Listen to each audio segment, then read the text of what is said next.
La pierre impose l'histoire. Les remparts d'Assila racontent la présence portugaise sur les côtes marocaines. Au nord du Maroc, on vit aussi à l'heure espagnole. Mais aujourd'hui, c'est un pan du passé méconnu que les visiteurs viennent précisément chercher, depuis le Maroc, la France ou encore Israël.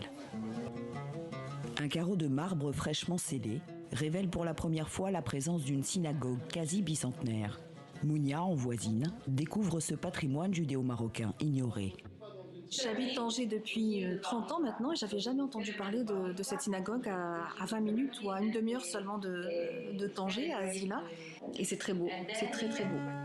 Comme si le temps n'avait pas d'emprise, et pourtant la petite synagogue, comme le passé juif du Maroc, vient d'être réhabilitée. Les murs sont à peu près d'origine, sauf que tout le toit était effondré.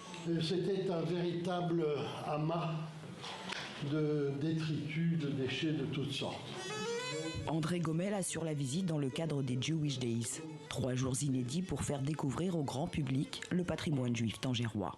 Et on va voir ce qu'il y a dedans. Ah ben tiens, on voit, il y a un rideau déjà. Et quand on ouvre ce rideau, qu'est-ce qu'on trouve? On trouve la Torah.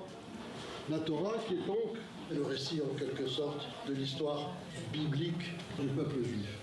Il y a une sorte de résurgence, de renouveau soudain pour notre communauté et on a ce sentiment aussi d'être davantage reconnu. Des 300 000 juifs présents au Maroc après la Seconde Guerre mondiale, il n'en reste qu'un millier. Devenus discrets, ils se rendent à nouveau visibles depuis que le Maroc a officiellement reconnu son identité juive marocaine. Nous, on vivait beaucoup avec les juifs marocains. On avait beaucoup de nos voisins qui étaient juifs marocains à Al-Jadida, des amis de mes parents. On vivait ensemble.